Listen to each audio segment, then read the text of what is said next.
Khi mà một cái remote không xài nữa, bỏ lâu, mặc dù thay pin mới nhưng bấm vẫn không được nha mọi người. Nguyên do là cái nước muối trong cái pin này nè, nó chảy ra làm oxy hóa, ẩm bạch, cho nên cái mod này không khởi động được. Chào tất cả mọi người các bạn, hôm nay trở lại với kênh Toàn Đổi Vlog. Thì nói chung là mình làm cái gì thì mình quay lên clip cho tất cả mọi người các bạn chia sẻ để cùng nhau biết. Thì hôm nay mình sửa một cái remote Mitsu Heavy. Thì remote này do khách hàng để lâu không lấy pin ra, cho nên cái nước muối trong cái pin này nó chảy, nó làm cho mục những cái lò xo chân nè, và có thể ẩm mạch và hư cái con thạch anh, hoặc là hư con mắt đèn này nha mọi người. Cho nên mình khuyên tất cả mọi người các bạn là khi mà một cái remote mà mình không xài nữa, bất cứ loại máy lạnh nào, thì mình nên cần thiết là lấy pin ra nha mọi người. Lấy pin là tốt nhất, thì để bảo quản remote nó không hư. Chứ còn nếu còn tiếp tục để pin thì cái nước muối trong cái axit trong cái chiếc pin này sẽ chảy hư mấy lần chừng xo nè. Thì bây giờ hôm nay mình tháo sửa một cái remote này để chia sẻ cho tất cả mọi người các bạn anh em xem. Còn anh em nào biết rồi thì bỏ qua. Bây giờ mình tiến hành, mình sẽ tháo cái remote này coi nó bị như thế nào nha mọi người. Pin mới rồi, người ta thay vô không được, thì giờ mình kiểm tra thử cái chân pin có hư hay không. Trước tiên là mọi người nhìn một cái chân pin, cái lò xo này nó bị sét đây mọi người, nhưng nó chưa gãy nhưng bị sét rồi. Thì trong cái trường hợp này, remote này nó sẽ có thể nó hư cái chân lò xo này, hoặc là nó hư cái con mắt đèn này, 3 là nó ẩm mạch, 4 là có thể hư con thạch anh. Cho nên mình những cái remote mà mình lâu ngày mình không xài á, thì tốt nhất là mình tháo pin ra, đừng bao giờ để pin ngâm trong đó nha. Rồi bây giờ mình sẽ tháo cái mốt này ra coi thử nó bị hư cái gì.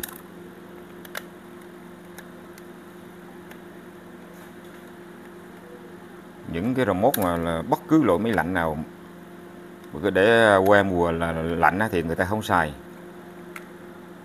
rồi để ngâm pin nó thét là pin nó chảy nước luôn, hư hết.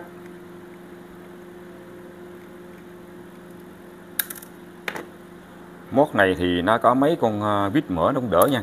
Cái nhiều cái mốt mà phải dùng dao bén để cậy ra rất là khó. Dòng Mitsu này thì cái mốt nó dễ.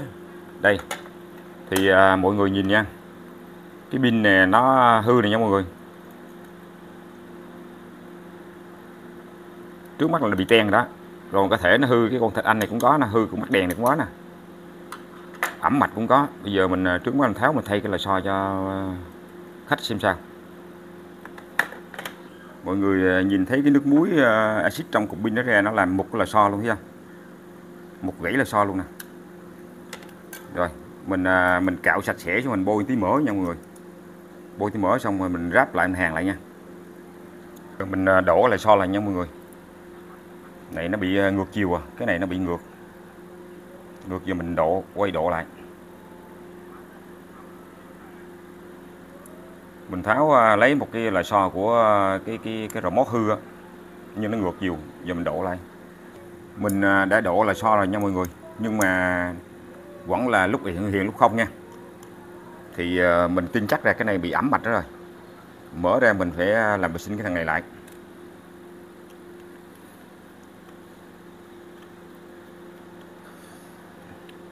Mọi người khi mở này nó khéo khéo mọi người, nhảy cái thằng này lên.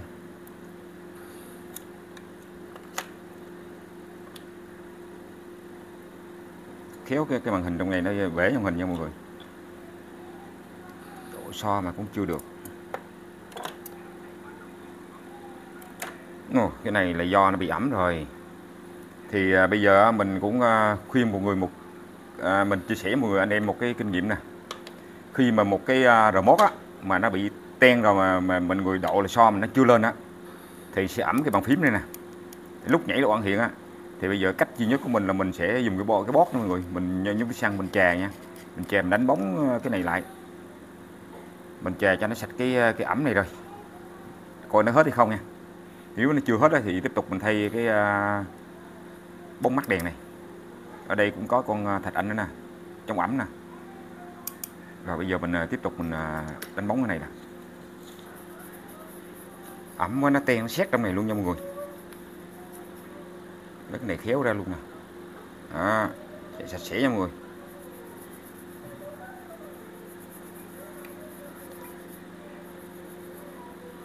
Tai hại là khi những cái robot mà không xài để pin trong này nè, ẩm nó chạm hư hết.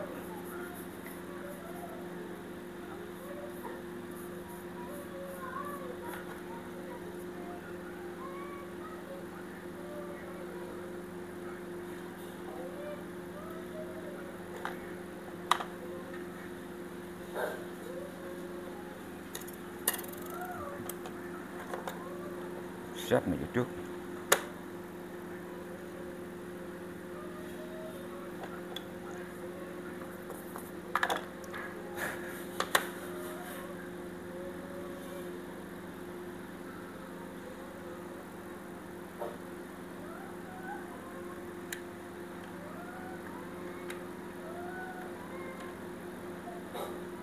Thay là sao rồi, nhưng mà nó vẫn còn nhảy không lên màn hình rõ nha mọi người.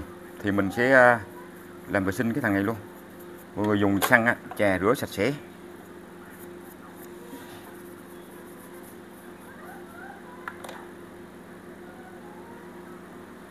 Rồi, đầu úp đây thôi.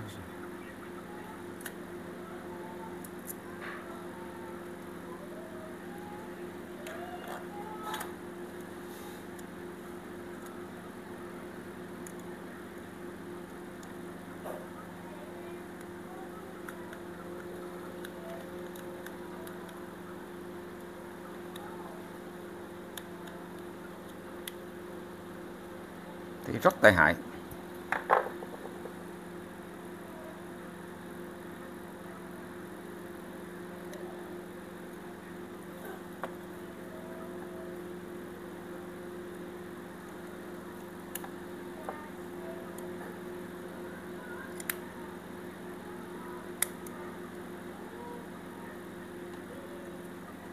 Quên để bàn phím này. Rồi giờ mình ráp thử pin coi thử hình nha mọi người. Rồi ok. Mode là cái nút mode này là chỉnh qua chế độ ấy nha mọi người. Rồi chỉnh nút mode là chỉnh qua chế độ bông tuyết nè. Còn quạt thì mình khuyên mọi người là đây là cái tốc độ bên quạt của nó nè. Quạt nè. Thì chỉnh cái nút này là mi là cái nghĩa là cái gạch đen này nè, là nghĩa là mức độ gió trung bình. Lâu là chậm. Auto là tự động. Hi là tốc độ nhanh. Còn bên này là nó có cái chế độ là bông tuyết nè, hoặc cái đầu lạnh không nha, giọt sương nè. Thì nếu mà mọi người nếu mà dùng cái đầu gió quạt không thì mọi người không có để ngay chỗ bông tuyết nha mọi người.